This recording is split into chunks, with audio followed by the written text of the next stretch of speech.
اقبال نہ یورپ کے دورے پر تھے۔ ایک روز وہ کسی پارک میں بیٹھے ہوئے تھے اور بچوں کو کھیلتا ہوا دیکھ کے لطف اندوز ہو رہے تھے کہ اچانک ان کی نگاہ پارک کے کونے میں بیٹھے ہوئے ایک ایسے بچے پہ پڑی جو وہاں بیٹھ کے مطالعہ کر رہا تھا۔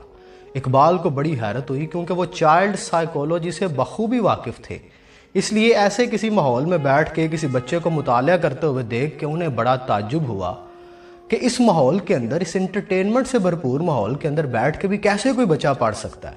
تو انہیں نہ وہ بچہ بڑا ہی ایکسٹرا آرڈنری لگا۔ وہ اٹھ کے اس بچے کے قریب گئے اور انہوں نے اس سے پوچھا کہ کیا آپ کو کھیلنا پسند نہیں ہے؟ تو اس بچے نے جو انتہائی سنجیدہ جواب دیا نا، اس نے اقبال کو حیران کر دیا۔ اس نے کہا کہ ہم دنیا میں مٹھی بھر ہیں، اور اگر میں بھی کھیلنے میں وقت ضائع کروں گا تو میری قوم تو مٹ جائے گی دنیا سے، مجھے اپنی قوم کو بچانا ہے۔ اقبال نے پوچھا کہ آپ کس قوم سے ہیں؟ تو اس نے بتایا کہ میں یہودی ہوں۔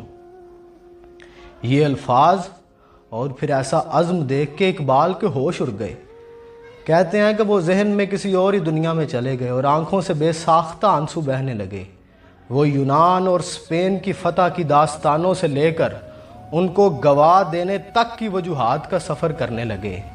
شاید ان کا دل چیخ چیخ کے کہہ رہا ہوگا کہ ہائے میری قوم، ہائے ہمارے بچے، میں تو تم میں شاہین ڈھونڈ رہا ہوں، لیکن وہ تو یہودی گھروں میں پل رہے ہیں۔ حقیقت خرافات میں کھو گئی، یہ امت روایات میں کھو گئی۔